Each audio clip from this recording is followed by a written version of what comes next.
biggest thing that I'd say that we should take from it for a public health perspective, there's plenty of complexity here, everybody. We could talk about it for years, but the point being that yes, say even if insurance providers are covering really safe ibogaine treatments that are medically supervised and super duper safe, there's still major issues with how health and wellness and let's call it social safety net type things like food assistance, healthcare, and it's not necessarily the case that we're doing healthcare and taking care of people well enough that this is a permanent fix. Like, it could help a lot of people, but there's limits to how much it's going to help people because of the rest of the American apparatus. So it is the case that people need food security and a safe place to go to sleep at night, and hopefully a job for them to be doing really well at the end of this kind of treatment. Yeah. And to that point, Joe, I reported in some of my previous coverage of congressional policy reform efforts this year that the VA is already facing, VA has already lost hundreds, if not thousands, of mental health care workers to Veterans Health Administration, right? There's a really interesting bill that has actually had the first, psychedelic-focused bill hearing set for next week that I've reported on, the Veterans Health Administration Novel Therapeutics Act Preparedness Act that would establish a whole new office in the VA at the federal level to hopefully fast track increased access to novel therapeutics even beyond psychedelics, right? But how does that work in practice when the VA is facing 6-month wait times on average for first intake, appointments for veterans seeking mental health care because of those unprecedented cuts? I mean, they already slashed the VA budget by over 50%, 40% annually. I think it might be around 50%. I will fact check that. But the stark realities of what is facing the American population is far more important to assess than the hype and the hoopla that has surrounded this announcement. Again, more Americans today, because of that announcement and because of Trump saying, "Where can I get some? Can I get some? Where can I try some?" Maybe more telling as to the rumors of his possible Parkinson's or neurodegenerative condition than I think a commentary on whether or not it's good for him to try it.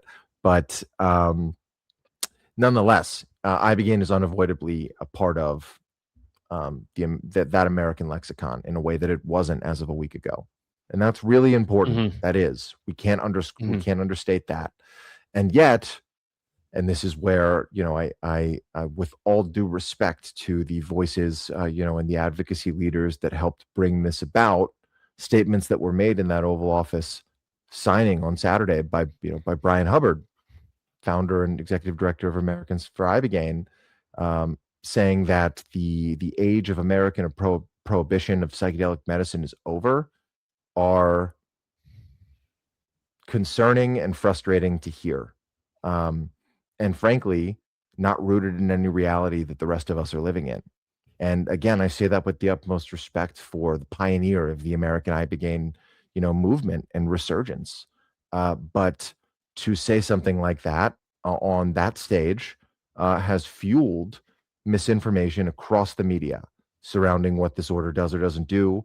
And I think it's worth noting that none of the mainstream media coverage that I have seen about the order has highlighted those, immense roadblocks as far as the federal funding that no longer exists to fast track research like this, and the stark realities of Trump's proposed budget. So even the mainstream media coverage that the majority of Americans are reading, isn't by and large noting the stark disparity and are instead fueling the hype and hoopla that isn't really measured in comparison to the stark reality we are existing in right now surrounding what will come of this. And it is paramount that people understand that.